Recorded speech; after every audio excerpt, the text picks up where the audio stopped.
Food poisoning दूषित खान पान से शरीर में बैक्टीरिया, वायरस या जहरीले टॉक्सिन चले जाते हैं, जिससे फूड पॉइजनिंग की समस्या हो जाता है।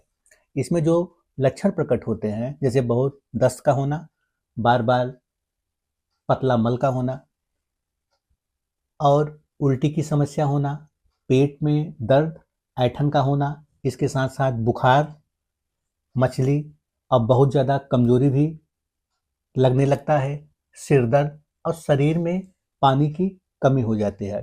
तो ये सब प्रमुख लक्षण इसमें प्रकट होता है।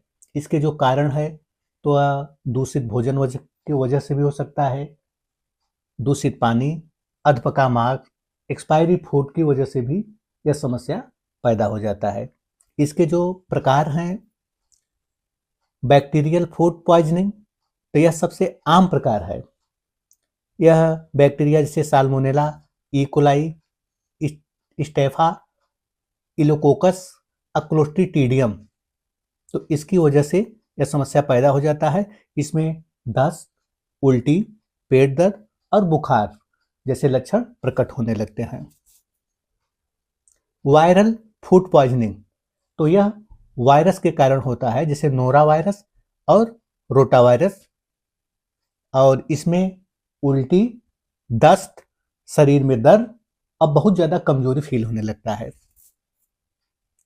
पैरासाइट फूड पॉइजनिंग, तो परजीवी के कारण होता है, जैसे जियार्डिया की वजह से, अमीबा की, एंटीमीबा की वजह से, और यह ज़्यादातर अधपका मांस और गंदा पानी की वजह से यह समस्या पैदा हो जाता है। इसमें दस्त, वजन कम होना और इसके साथ साथ पेट में ऐंठन की शिकायत होने लगता है। टॉक्सिन फूड पॉइजनिंग, तो इसमें मौजूद जहरीले तत्वों से होता है, और जैसे दूषित खान पान की वजह से, और इसके कारक होते हैं जैसे बोटुलिज्म और टॉक्सिन। तो इसमें क्या होता है कि इससे उल्टी, चक्कर और धुंधली दृष्टि का होने लगता है। तो ये सब प्रमुख लक्षण टॉक्सिक फूड पॉइजनिंग में प्रकट होने लगते हैं। और केमिकल फूड पॉइजनिंग, तो यह रासायनिक पदार्थों के कारण होता है, जैसे कीटनाशक और सफाई के केमिकल और भारी धातुएं, तो इन सब की वजह से यह समस्या पैदा हो जाता है।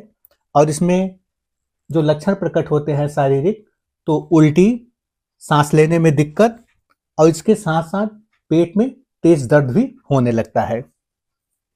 और एक और होता है, वो है सी फूड पॉइजनिंग, तो ये ज़्यादातर खराब मछली या समुद्री भोजन से तो मुख्य कारक है, जिसकी वजह से समस्या पैदा हो जाता है। इस पेट दर्द, उल्टी और एलर्जी जैसी समस्याएं पैदा हो जाता है।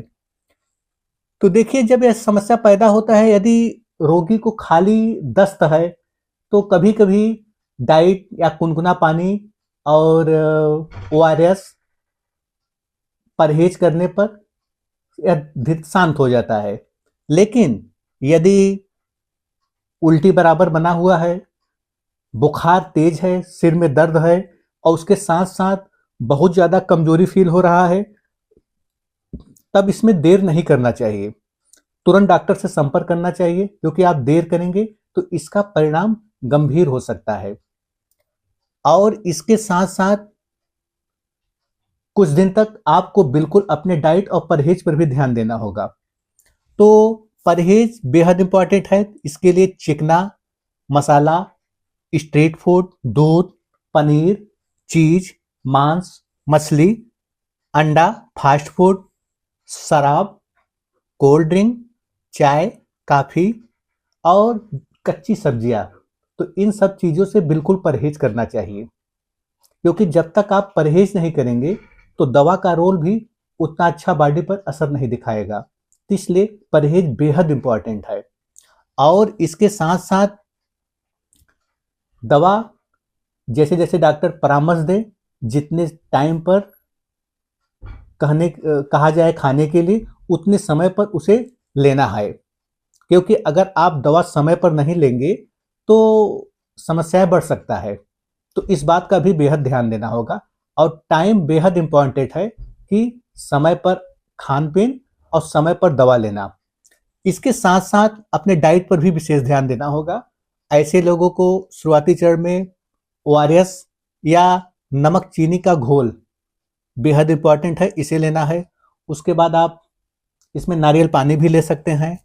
और कोशिश करें कि मूंग का खिचड़ी तरल पानी जैसा उसका सेवन करिए। और इसके साथ साथ आप उबला आलू भी ले सकते हैं। और फल में केला और सेब, तो सेब बिना छिलका का उसे लेना है। टोस्ट ले सकते हैं, ब्रेड ले सकते हैं। और कम से कम 24 घंटे में एक बार आप जीरा पानी का सेवन करिए। तो यह बेहद इंपॉर्टेंट है। इसे जब तक आप नहीं करेंगे परहेज, अपने डाइट पर ध्यान नहीं देंगे, तब तक दवा का भी असर उतना बेहतर सिद्ध नहीं होता है।